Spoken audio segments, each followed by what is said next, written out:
I'm Wayne Sanstead, candidate for Lieutenant Governor. With me is my wife, Mary Jane, my oldest son, Timothy, 5, and Jonathan, 2.5. At the beginning of this campaign, we had not planned such a television appearance. In fact, as early as a week ago, we had not planned to go before the people of the state on television. Yet recent developments in this campaign seem to demand a rational restatement of my positions. In the past 12 weeks, besides teaching full-time, I've traveled over 14,000 miles in North Dakota, and I've visited over 65 communities. But I know now that unfortunately even that effort does not prevent distortion of the issues and of my viewpoint. On Wednesday morning of this week, for example, I received the following letter and would like to read it to you. Dear Mr. Sanstead, I am writing to you to find out your stand on the abortion issue. I'm a senior in high school, and recently we have been discussing the pros and cons of abortion. This was in our Problems of Democracy class. When our instructor was explaining the positions of the candidates on the issue, he found a contradiction in his information about you. One folder, speaking of the stands of all candidates, quoted you as being against abortion on demand, but for abortion in certain cases. We then received a letter saying you had signed a petition for abortion on demand. I have obtained a copy of this letter and enclosed it for you to see. I met you at the Democratic Youth Meeting this summer in Medora and was impressed. Because of this, I've taken it upon myself to clear up the situation. So I ask you again, what are your views or position on abortion? Now, I sent that young lady an immediate reply, but it became clear to us that this kind of a statement, a misstatement of my positions, has been made.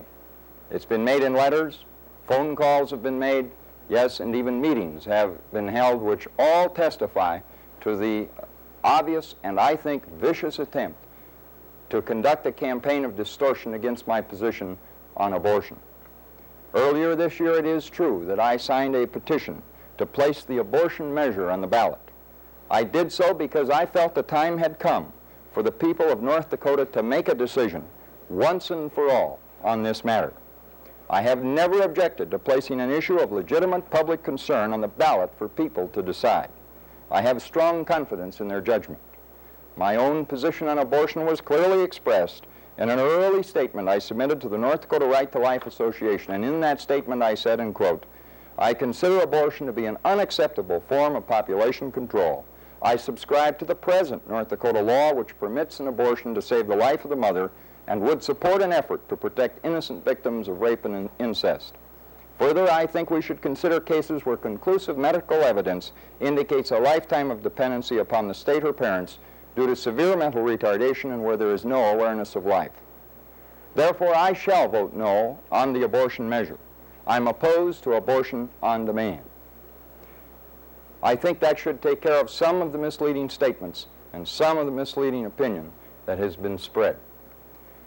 Besides abortion, I have been speaking on the question and issue of my 6 years' experience in the North Dakota House and my 2 years in the Senate about the need in this state for better lobbyist control, and particularly for money expended on lobbying activities in the state legislature. In a recent session of the legislature, there was over 280 registered lobbyists for 147 legislators. During this campaign, I think it's important that we suggest the next session think of lobbyist regulation legislation such as Senator Just and I introduced in Senate Bill 2399 last session, and which unfortunately was defeated. We've also heard a lot in this campaign about economic development for our state. My position has been for the orderly development of the resources of this state. North Dakotans and their businesses, I feel, should control that development. We don't want to leave our hands in the future of an Eastern energy conglomerate. I am concerned about what might happen to the family farmer and rancher who owns the surface of the land, but not the mineral rights. And several thousand North Dakotans will probably be affected when owners of mineral rights move in to strip mine our land. I believe the next legislature must examine this awesome possibility and seek corrective measures to protect our family farmers and ranchers.